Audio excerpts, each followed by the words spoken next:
No vídeo de hoje eu trago o guia definitivo de como analisar empresas para comprar ações.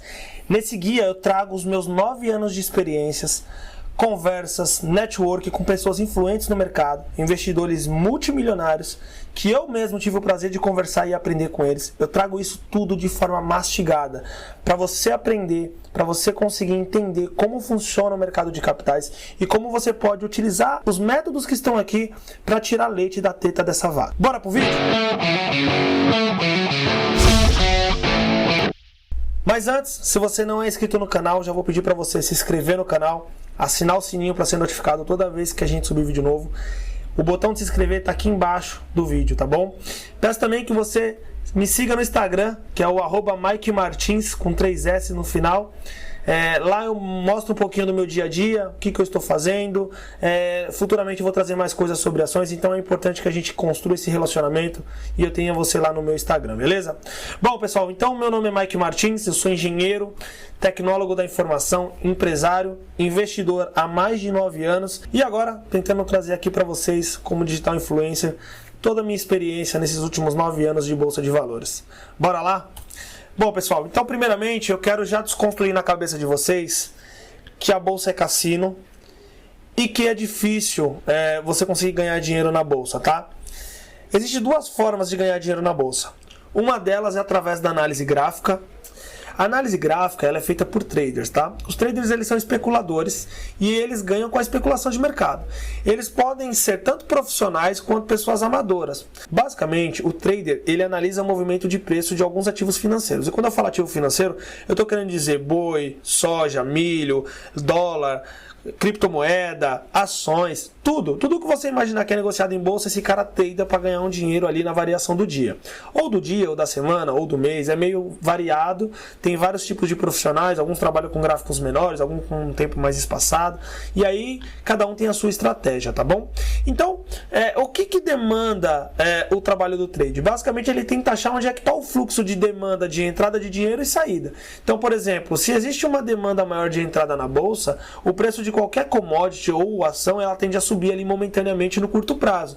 Então eles tentam comprar um pouquinho antes e na hora que subir um pouquinho eles já vendem realizando com lucro. Provavelmente você já está familiarizado com os gráficos que são esses aqui. Geralmente quando você vai começar na bolsa é isso que você imagina. Era isso que eu imaginava há 9 anos atrás quando eu comecei. Basicamente o mercado inteiro fala só disso aqui. Por quê? Porque é aqui que as corretoras, a própria B3, as plataformas que vendem o gráfico para você poder utilizar ganham dinheiro. Ela ganha dinheiro nessa movimentação que você faz da carteira, nesse compra e vende ali frenético. Estudos feitos pela FGV, que é a Fundação Getúlio Vargas, fala que somente 2% do pessoal que é trader ganha dinheiro fazendo isso. Cabe ressaltar que isso aqui não é um investimento, isso aqui é uma profissão. Tem muitas pessoas que vendem curso na internet falando que você vai ganhar dinheiro operando de qualquer lugar.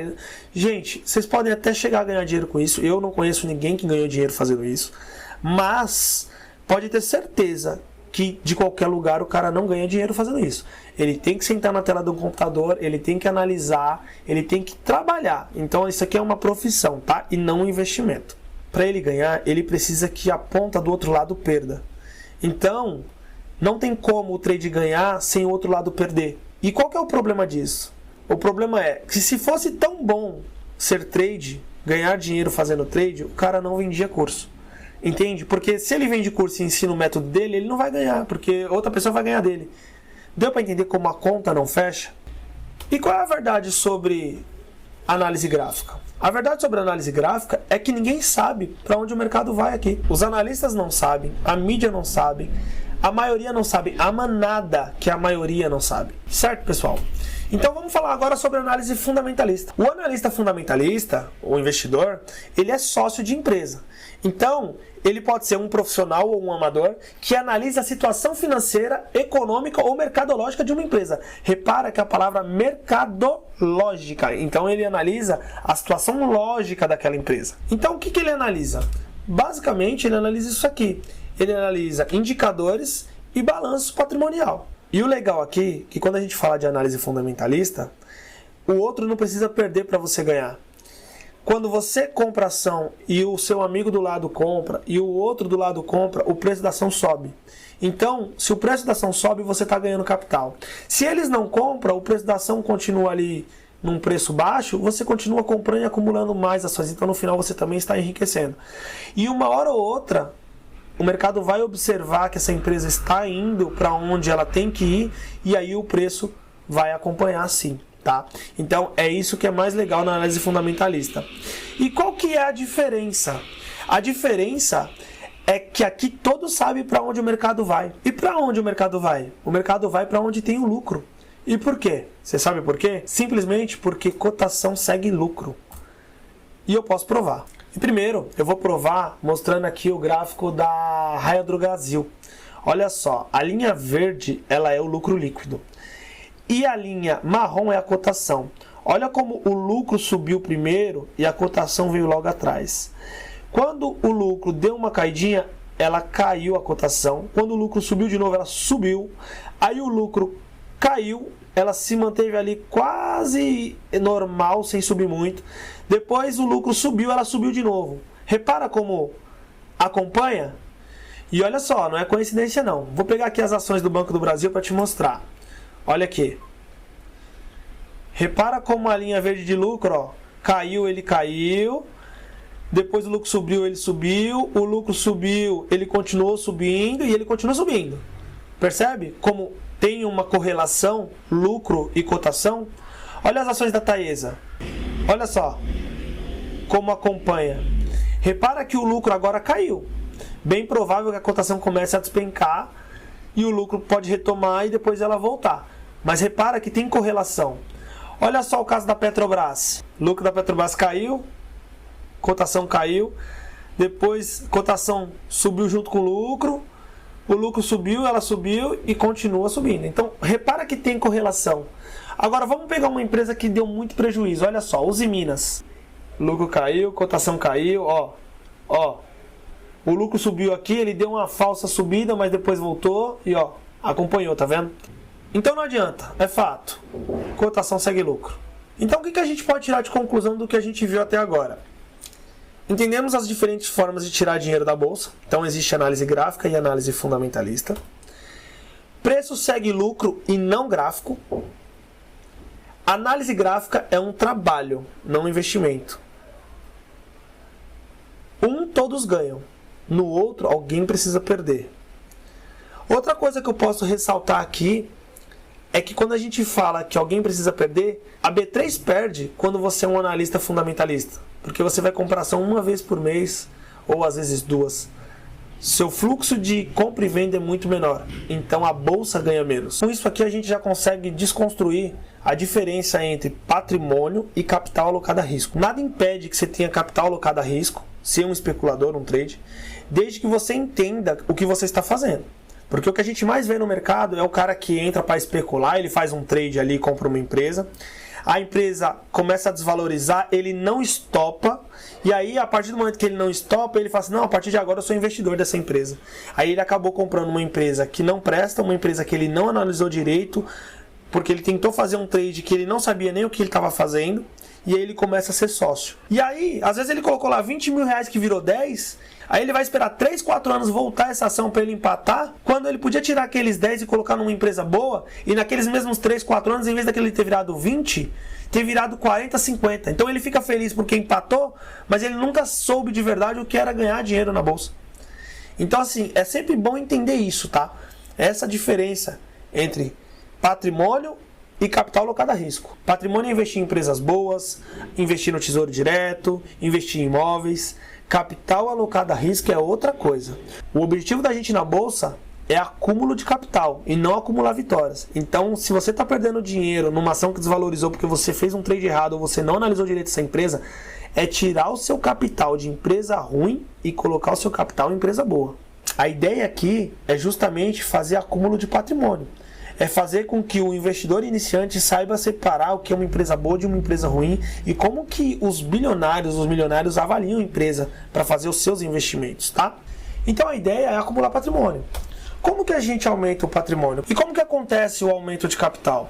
Eu não estou falando de trade, não. A maioria perde dinheiro na bolsa. A pessoa não fica rico fazendo cada vez um trade maior que o outro, não. Ela faz o trade, ganha dinheiro e investe para acumular patrimônio. É assim que se fica rico. Então, o aumento de capital ele acontece quando há aumento do lucro das empresas que você é sócio, quando há o aumento do patrimônio das empresas que você é sócio e, consecutivamente, o seu patrimônio, e quando você aumenta o número de ações. Então o sócio, o investidor, ele entende queda como oportunidade. Porque se você está analisando a empresa e a empresa que você analisou, ela está ficando cada vez mais barata na bolsa, ela está perdendo valor, isso significa que você consegue ser mais sócio ainda, comprar mais ações daquela empresa com menos dinheiro. Então você consegue cada vez mais aumentar a sua participação no negócio. Então olha só, estou aqui com o site do Fundamentei. Ele é um site que de forma gratuita você consegue ver os últimos 3 anos de balanço da empresa aqui de forma resumida, tá? Para mim 3 anos é mais que suficiente. Não faz sentido você analisar muito para trás também, porque o passado não vai refletir o futuro. Ele te mostra um caminho, um indício de ser sim muito bem para o futuro, mas isso não garante nada. Então, acho que 3 anos está razoável para a gente fazer essa análise. Quando aumenta o lucro da empresa que você é sócio, esse lucro ele pode ser usado para distribuir com o acionista, ou para aumentar o patrimônio da empresa comprando outras empresas, investindo, ou coisa desse tipo. Então, se esse lucro é distribuído com você, você ganha, e aí você compra mais ações, fazendo com que você aumente a sua participação no negócio. Quando esse lucro é investido na empresa, esse patrimônio aumenta. Consecutivamente, a sua participação no negócio começa a valer mais. Então, olha só, o patrimônio líquido, ele é o volume de recursos próprios da empresa que pertence aos acionistas. Patrimônio líquido é igual aos ativos da empresa menos os passivos, onde os ativos são os recursos que a empresa possui e os passivos as dívidas. Um menos o outro é o patrimônio líquido. Receita líquida nada mais é do que o volume de vendas totais. RL, que é receita líquida, é igual às vendas menos as devoluções de vendas menos os descontos das vendas menos os impostos sobre as vendas. O lucro líquido é o que sobra para o acionista. É ele que importa para a gente. Lembra que preço acompanha lucro. Então, se o lucro da empresa sobe, consecutivamente o preço da ação também sobe. Então, o lucro líquido é a receita menos o CMV, que é o custo da mercadoria vendida, ou o CSV, que é o custo do serviço vendido, se for uma empresa de serviço, menos as despesas fixas. Pode ser usado das seguintes formas: reaplicado na empresa, comprar outras empresas, recomprar ações e dividendos. As duas primeiras aí, como eu disse, faz com que a empresa cresça o seu patrimônio líquido e, consecutivamente, o seu. Já a recompra de ações não faz com que o patrimônio líquido da empresa aumente, mas faz com que a sua participação no patrimônio líquido da empresa aumente. E os dividendos, que é o dinheiro que cai na sua compra, te dá a liberdade para você comprar mais ações e aumentar a sua participação nesse negócio ou em outros negócios se você quiser também. E aí a gente entra em margem líquida. A margem líquida é a relação do lucro frente às receitas. ML, que é a margem líquida, é igual LL, que é o lucro líquido, dividido pelo RL, que é a receita líquida. Com isso, a gente vai ter uma porcentagem. O ideal é que a margem líquida esteja sempre acima de 10%. Empresas que têm uma margem líquida acima de 20% é um forte indicador que a empresa tem uma vantagem competitiva perante os concorrentes. Cabe ressaltar, pessoal, que investimento é mais arte do que matemática. Então, tem setores que a margem são menores, mas aí você vai entender perante cada setor. Por exemplo, farmácia é um setor que a margem líquida está em média de 3%. Então, você tem que entender que o negócio farmácia é dessa forma. Não significa que o negócio é ruim ou não, mas que a margem é diferente. Então, você precisa entender para você poder se expor em algumas coisas, tá bom? E aí, para demonstrar para vocês, aqui no balanço da VEG, a gente vê aqui nos últimos 3 anos, olha só, a margem líquida dela foi de 14%, 16%, 14%. Então, mostra que a VEG consegue trabalhar e ter uma margem saudável. Né? Uma margem ali chegou até 16%, é uma margem saudável, é uma margem interessante. Querendo ou não, aqui já pode mostrar que a empresa tem até um diferencial competitivo. O ROI, pessoal, eu já falei em alguns vídeos aqui, é o retorno sobre o patrimônio. Então é a relação do lucro frente ao patrimônio. Ela reflete a capacidade da empresa de gerar lucros perante ao seu patrimônio. Então o ROI é igual o lucro líquido dividido pelo patrimônio líquido. O ideal é que o ROI seja sempre acima da taxa Selic. Hoje a taxa Selic está por volta de 11,75%, 11 e pouco por cento. E aí, se a gente pega o caso da VEG, olha só o ROI. O ideal é que o ROI seja muito acima do que a taxa Selic, tá? Igual o caso da VEG aqui, ó, 20, 26, 28%. Porque se o ROI for abaixo da taxa básica de juros, compensa deixar na renda fixa. Tá? Claro que vai ter um ano ou outro que vai ter um ROI mais baixo por causa de alguma coisa, mas é normal, a gente está falando de renda variável. A gente está falando de investimento em patrimônios de economia real. Então é normal que um ano ou outro aconteça alguma coisa nesse sentido. Então com isso a gente encerra a questão de lucratividade da empresa. Então, empresa que dá lucro, ela não quebra, tá?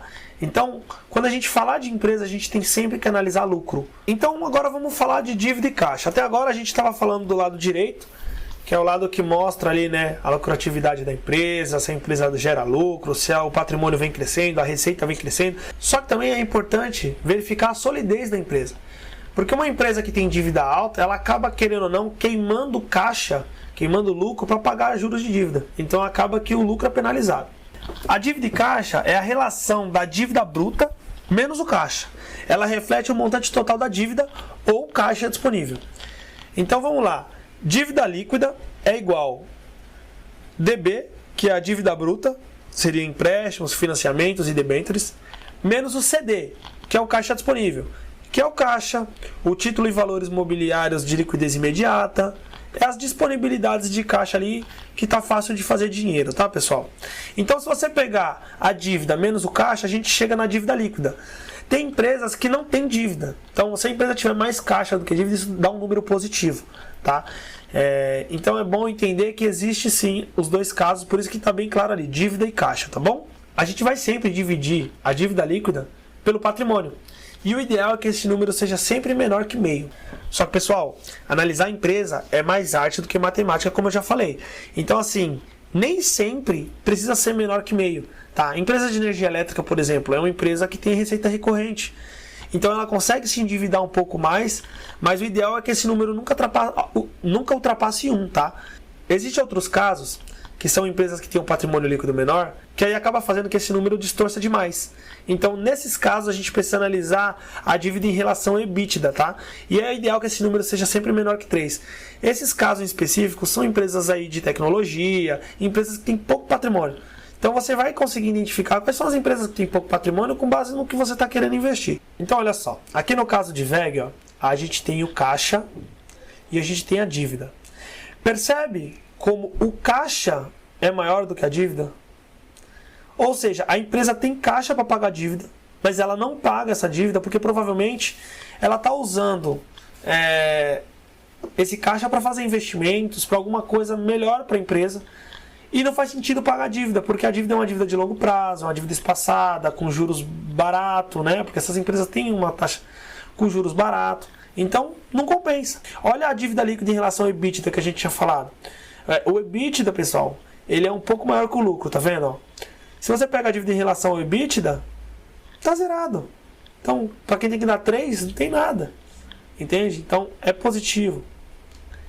Então, essa é uma empresa que não tem dívida, uma empresa que gera lucros constantes, porque não tem dívida, não tem que ficar pagando juros, e aí acaba reinvestindo e dando muita alegria para o seu investidor. Olha só o gráfico dessa empresa, por exemplo. Entende? É uma empresa que deu alegria para o seu investidor. E se o cara pegou o lucro que ele recebeu de dividendo e comprou mais, então ele aumentou a participação. Vamos supor que o cara tem 1.000 ações aqui, ó, em 2020. Em 2015 o patrimônio foi para 15 bi. O patrimônio dele já aumentou em 50%. Então é isso que te deixa rico na bolsa. Agora imagina o cara que recebe esse dividendo, ele vai reinvestindo. Aquele tinha 1.000, aquele já tinha 1.500 ou 1.300 ações.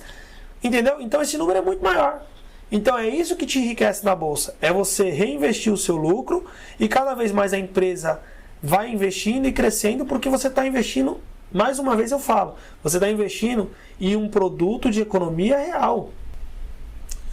Olha as ações da Raia Drogasil. Olha lá, ó. Patrimônio crescendo, receita crescendo, o lucro crescendo, só que olha a margem como é baixa, tá vendo? Porque é do setor. Setor de farmácia é um setor que a margem é baixa. Mesmo assim, o ROI cresceu.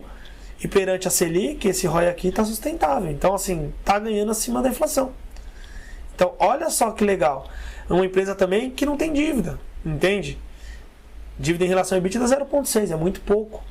Então é uma empresa muito bem gerida. Agora olha só, vamos falar de Oi. Olha a Oi aqui, ó. Patrimônio que a gente não sabe o que tem, Um dia tem, no outro dia tem que vender para pagar a dívida, aí não dá lucro, dá prejuízo, a dívida explodiu 15 vezes em relação ao EBITDA. Então assim, isso aqui é empresa boa, pessoal? Não é. E nada impede que você coloque uma parte do seu capital numa empresa dessa. Só que aí é um capital alocado a risco, igual a gente já falou. Porque uma empresa dessa tem potencial de explosão, tem potencial de valorizar muito. Uma empresa de turnaround, que é uma empresa dessa aqui. Entendeu? Só que aí você vai analisar outras coisas. Você vai analisar investimento, qual é o projeto da empresa, onde que ela está investindo, qual que é o próximo passo, qual que são as metas, se ela está atingindo as metas. Então aí com base nisso a empresa vai pagar essa dívida e com base na dívida vai começar a dar lucro. Agora, pode acontecer? Pode não acontecer também. A probabilidade de uma empresa ruim continuar ruim é muito maior do que uma empresa ruim ficar boa. Empresas que falam que vai fazer turnaround aí na internet tem um monte. Com base nisso, o investidor iniciante ele já consegue entender o que são boas empresas. Então, boas empresas são empresas que têm lucros consistentes, se possíveis lucros crescentes também. Claro que isso aí depende de setores também. Então, por exemplo, empresa de energia elétrica, igual eu falei, dificilmente vai dar uma porrada no lucro, mas o lucro vai ser ali sempre constante, porque o contrato é longo, o valor ali da RAP já é conhecido, então é muito tranquilo. Que sempre tem que ter crescimento de patrimônio, então isso também para a empresa de energia elétrica é meio complicado, porque empresa de energia elétrica geralmente não cresce patrimônio, quando cresce também já cresce, dá uma paulada, dobra ou aumenta pelo menos aí 50%, tá? Que tenha dívidas e caixas equilibrados, isso aí é muito importante para mim, porque isso aí mostra a solidez da empresa, tá? Então, solidez a gente mede por aí, dívida e caixa tem que estar equilibrado. E aí, o quarto item mais dificilzinho e chato da gente conseguir avaliar seria a boa governança, tá? E o que eu avalio como boa governança na minha percepção como investidor e pelo pouco que eu aprendi nesses 9 anos conversando com os investidores maiores, experientes aí. Eles veem muito a clareza da informação que é passada pelos RI, tá? Então, RI é o Relações com o Investidor, então se você entrar no site lá dos RIs e fazer perguntas, qual é a forma que eles te entregam a resposta, se é forma clara, se essa empresa cumpriu as metas que ela tinha no passado, se a remuneração da diretoria, a regalia ali da diretoria está de acordo, né, com os concorrentes ali, se está todo mundo pagando mais ou menos ali o mesmo valor, entendeu? Então, com base nisso, você consegue aí ter um controle dessa governança. Mas a governança, que nem eu falei, é um pouquinho mais chato, aí vai de feeling, cada um vai ter uma forma de avaliar, né? Esses são os pontos que eu faço nas minhas avaliações, beleza? E aí na hora de avaliar aí essa parte de governança, eu gosto sempre de vir aqui no site da Status Invest e olhar a remuneração aqui da diretoria, né, do conselho de administração. Então eu venho aqui, ó, média por membro, tá? E aí eu faço uma comparação geralmente com os players do mercado. Então aqui, ó, estou comparando quanto que a diretoria estatutária da TRPL, que é a Transmissão Paulista, ganha comparado com a diretoria estatutária da Taesa. A diretoria da Transmissão Paulista recebeu R$903 mil por ano de Prolabore. Aí quando a gente compara com a Taesa, já recebeu em 2022, tá? R$1.355.000. Então vamos corrigir o Prolabore deles lá pela inflação. Então se você dividir lá os 903 mil e vamos colocar aqui 11%, então vamos dividir por 0,89, a gente chega em 1.014.000. Então olha como o pessoal da Taesa recebeu mais do que o pessoal da Transmissão Paulista. Isso mostra que a Taesa tem uma má governança porque os diretores estão recebendo mais? Não necessariamente. Mas se for algo muito gritante, muito diferente, pode ligar um alerta. Então assim, eu estou falando de Prolabore, eu não estou falando de bônus porque o cara atingiu uma meta X, eu não estou falando nada disso, eu estou falando do salário mensal, né? Que no caso aqui está por ano, você divide por 12 aí se você quiser descobrir qual que é o valor mensal de cada um. Mas aqui você já consegue ter uma base e entender como é que tá essas regalias. Ah, pô, mas vem cá, na transmissão os caras não recebem participação de resultado. Ah, aqui na Taesa os caras recebeu, mas as duas deu lucro? Deu. Então por que a outra não recebeu? Então cabe ver isso para você entender se tem muita mamata ou não em cada empresa, entende? E aí a partir de agora você já consegue separar o que é empresa boa de empresa ruim. E aí agora a gente entra na parte de precificação. Não existe investimento ruim, existe investimento mal comprado. Então, se você comprar uma empresa com preço bom, bem provável que você consiga ganhar dinheiro. É melhor você comprar uma empresa justa por um preço maravilhoso do que uma empresa maravilhosa por um preço justo. Então, olha só. Então, para fazer precificação, a gente olha 3 indicadores. Existem outras formas de fazer precificação, como valuation, tem a forma de Graham lá, mas a forma que eu estou ensinando para vocês é a forma simples, é o simples que dá certo, tá? Então vamos lá. Preço sobre lucro é a primeira delas. Preço sobre valor patrimonial e dividend yield. Preço sobre lucro é o número de anos que levaria para reaver o capital se o lucro fosse constante. Então, PL, preço sobre lucro, é o preço da ação dividido pelo lucro da ação. O ideal é que esse número seja sempre menor que 15, que significa que no máximo 15 anos. Preço sobre VP, preço sobre o valor patrimonial, informa quanto o mercado está disposto a pagar pelo patrimônio líquido daquela ação. Então, PVP, que é o preço sobre o valor patrimonial, é igual ao preço da ação dividido pelo patrimônio por ação. O ideal é que esse número seja sempre menor que 1. E é por isso que eu sempre falo que investir em empresas é mais arte do que matemática. No caso de empresas aí de tecnologia ou empresas que têm patrimônio líquido menor, esse número vai ficar muito distorcido e vai ficar em 7, 8, 10, 12 vezes maior. Então o que acontece? Cabe dizer que você vai estar comprando uma empresa que você vai estar pagando por R$1, R$12. Então é uma discrepância muito grande. Então o que você faz nesses casos? Ou você analisa o P sobre VP das empresas no mesmo setor e você compara se ele é o menor daquele setor, ou você vai olhar o preço sobre lucro. Porque aí você olhando o preço sobre lucro, você consegue ver a taxa de retorno. Aí você consegue entender se a empresa está barata ou está cara. Dificilmente você vai conseguir comprar uma empresa de tecnologia com P sobre VP menor que 1. Abaixo do seu valor patrimonial, a não ser que ela esteja passando por um problema muito grande e o mercado bateu muito nela, mas é muito raro isso acontecer. Eu acredito que no mínimo que você possa encontrar aí no futuro aí para uma empresa que já apanhou muito por qualquer problema é 2. Ou seja, a cada R$1 de patrimônio da empresa você está se propondo a pagar R$2 por ela. Né? Empresas de tecnologia geralmente é negociada nesse múltiplo quando está com algum problema. Beleza? E por último, o dividend yield, tá? Que é o rendimento gerado para o portador da ação. Então, fora a valorização da ação, a ação ela gera lucro que divide com o acionista. Essa divisão é chamada de dividendo. Tá? Então, o dividend yield nada mais é do que o dividendo por ação dos últimos 12 meses dividido pelo preço da ação. O ideal é que isso seja sempre maior do que 7,1. Tá? O Décio Bazin, no livro Faça Fortuna com Ações, fala que esse número tem que ser 6%. Só que a inflação da época era outra, eu corrigi isso e coloquei 7,1. Eu adoto 7,1, mas nada impede que você compre uma ação que pague pelo menos aí 6% de dividendo. No mínimo 6%. Menos que isso eu já acho aí muito pouco.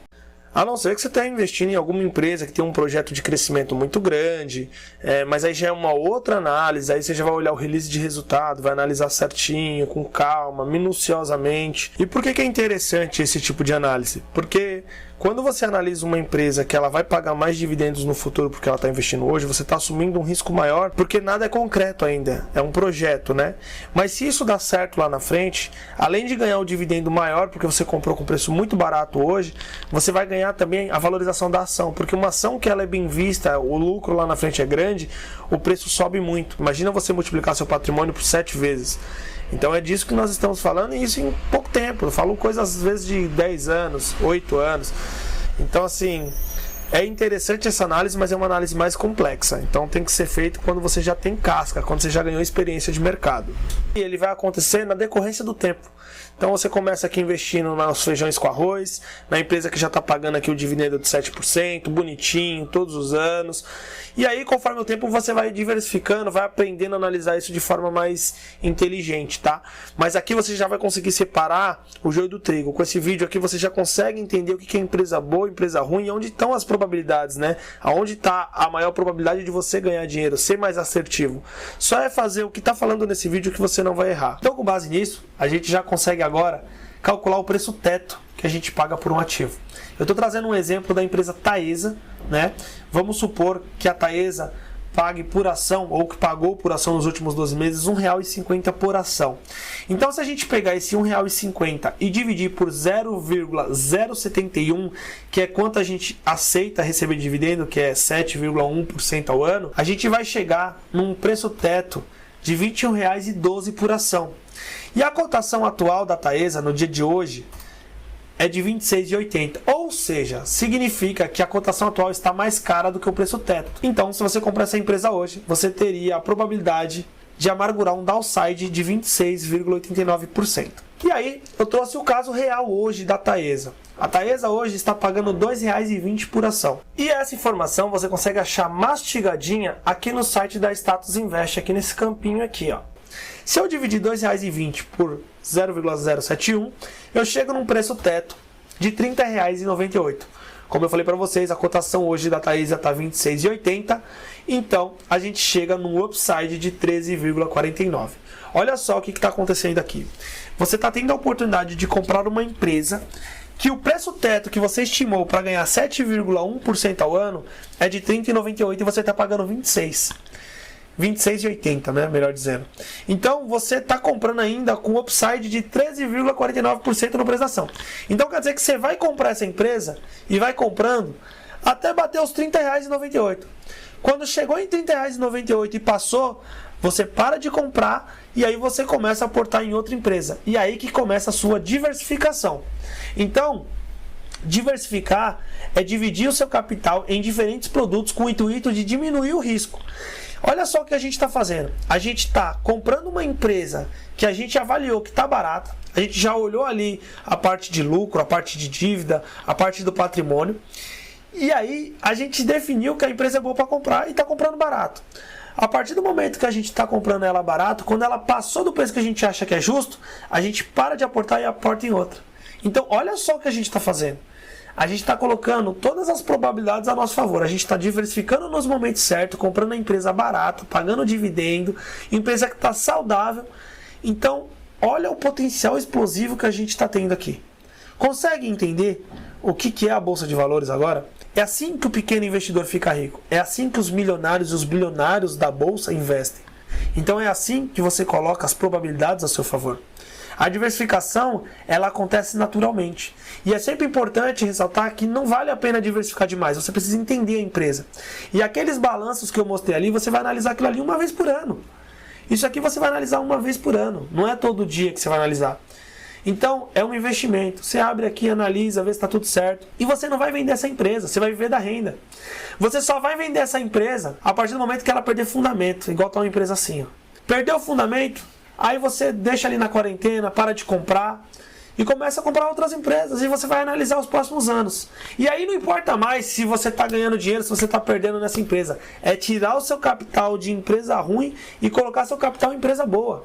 E acabou. Então é isso, pessoal. Espero que eu tenha ajudado vocês aí a separar o joio do trigo, como vocês escolherem as empresas boas, com preços bons. E se você não é inscrito no canal, peço que você se inscreva no canal, ative o sininho para ser notificado. Lembrando que eu estou trazendo hoje 9 anos de experiência hoje que eu trouxe através de muitos estudos. Até viajar, eu já viajei para conhecer pessoas influentes nesse mercado, que pudessem me explicar, que pudessem me ensinar como escolher as melhores empresas, como investir de forma consciente.